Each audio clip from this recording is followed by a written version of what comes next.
भोला एक गरीब किसान था जो हमेशा अपनी गरीबी से परेशान रहता था। वह कथापुर नामक गांव में अपनी माँ के साथ रहता था।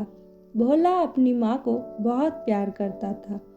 वह हमेशा अपनी माँ से अपनी गरीबी का जिक्र करता और चिंतित रहता था। उसकी माँ उसे हमेशा दो शिक्षा देती। पहला, हमेशा ईमानदार रहो और कभी किसी का बुरा मत करो। और दूसरा, ईश्वर सभी को सही समय पर सब कुछ देते हैं। उसकी गरीबी भी भगवान सही समय आने पर दूर करेंगे। भोला बहुत ही सीधा था और हमेशा उसके दोस्त उसके भोलेपन का मजाक उड़ाते थे।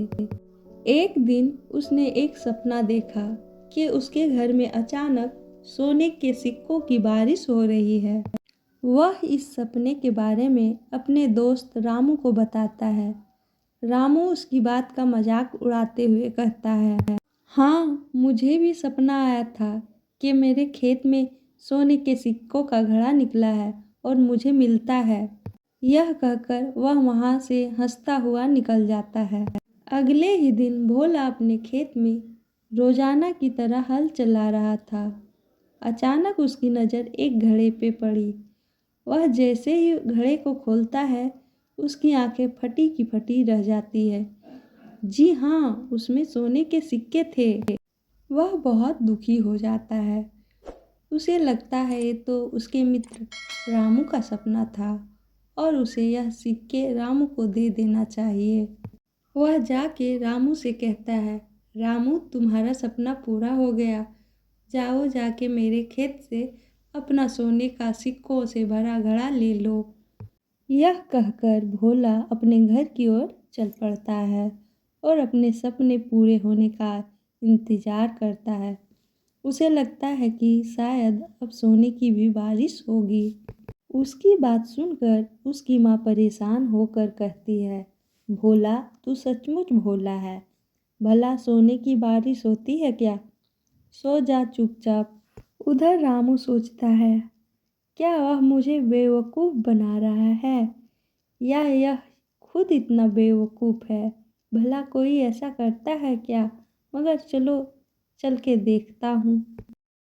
रामू जैसे ही खेत पर पहुँचता है, उसे वहाँ पे घड़ा दिखाई देता है। मगर यह क्या? उसमें तो ऊपर 5-6 सांप दिखते हैं, जिसे देखकर वह घबरा जाता है। उसे लगता है कि इस घड़े में कोई सिक्के नहीं हैं। भोला ने उसे नुकसान पहुंचाने के लिए खुद घड़ा यहाँ रखा होगा। रामू सोचता है, आज रात भोला के घर जाऊंगा और भोला की छत से यह घड़ा उसी के ऊपर लटका दूंगा। उसी रात वो भोला की छत पे चढ़ता है और देखता है कि नीचे आंगन में भोला सोया हुआ है। रामू घड़े का ढक्कन हटाता है और घड़ा भोले के ऊपर उल्टा कर देता है। सांप नीचे गिरते ही बाहर निकल जाते हैं। और यह क्या?